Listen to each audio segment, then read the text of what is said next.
মায়ানগরের বুকে 166 জনকে ঠান্ডা মাথায় খুন করে পাকিস্তানের 10 জঙ্গি। 6টি জায়গায় 10 জনের টিম। প্রথমে ছত্রপতি শিবাজি মহারাজ টার্মিনাস রেল স্টেশনে হামলা চালায় ইসমাইল খান ও আজমল কাশব। এরপরে এক এক করে কামা হাসপাতাল, লিওপোল্ড ক্যাফে, মুম্বাইয়ের তাজ হোটেল এবং ওবেরয় রিসোর্টের সদর দপ্তর নারিমান হাউসে হামলা হয়। মুম্বাইয়ের বাতাসে তখন শুধুই বারুদের গন্ধ, কান ফাটা আর্তনাদ, রক্তে ভাসছে মেট্রো সিটির রাস্তা। সেই ভয়ঙ্কর ঘটনার 10 বছর অতিক্রান্ত। চলতি বছরের 10ই এপ্রিল ভারতের হাতে এসেছে হামলার অন্যতম চক্রী তাহাউর হোসেন রানা। ভারতীয় গোয়েন্দাদের হেফাজতে রয়েছে সে। তারপরেই গোয়েন্দাদের নজরে এসেছে মুম্বাই হামলা সংক্রান্ত বহু নতুন তথ্য। মুম্বাই হামলার অন্যতম অভিযুক্ত ডেভিড কোলম্যান হেডলির সঙ্গী পাকিস্তানি বংশোদ্ভূত কানাডার ব্যবসায়ী রানাকে ভারতে নিয়ে আসার চেষ্টা হয়েছিল আগেই। 1.5 দশক ধরে তাকে প্রত্যর্পণের চেষ্টা চালিয়েছে নয়াদিল্লি।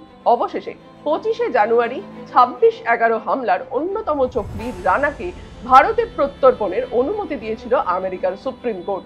তারপর রানাকে হেফাজতে পায় ন্যাশনাল ইনভেস্টিগেশন এজেন্সি বা এনআইএ। জেরা করার অনুমতি পায় মুম্বাই পুলিশও। রানাকে ভারতে ফেরানোর পরে একটি বিবৃতি দিয়ে এনআইএ জানিয়েছিল 2008 সালের ওই জঙ্গি হানার মূল চক্রী ছিলেন রানা, ছিলেন পাকিস্তানের সেনাবাহিনীর চিকিৎসক। সেই তাহাউর রানার নাম কিভাবে জড়িয়ে গেল 26/11 মুম্বাই হামলার সঙ্গে? তদন্তে উঠে এসেছে ডেভিড হেডলিকে ভারতে আসার ভিসা পাইয়ে দিতে সাহায্য করেছিলেন রানা। মুম্বাই হামলার আগে ভারতে 8 বার রেকি করতে এসে মোট 231 বার রানাকে ফোন করেছিলেন হেডলি। 1974 থেকে 1979 সাল পর্যন্ত পাকিস্তানের পাঞ্জাব প্রদেশের ক্যাডেট কলেজে পড়াশোনা করতেন হেডলি এবং রানা।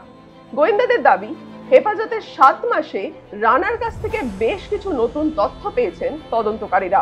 রানা স্বীকার করেছে সে হেডলিকে সাহায্য করেছিল, তবে কি কারণে হেডলি মুম্বাই এসেছিল তা তার জানা ছিল না।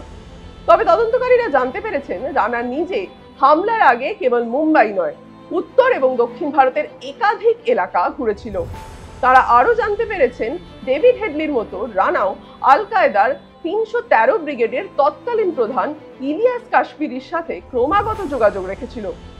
কেবল হামলার জন্য নয়, সারা দেশ থেকে জঙ্গি মডিউলে লোক নিয়োগের পরিকল্পনাও ছিল তাদের।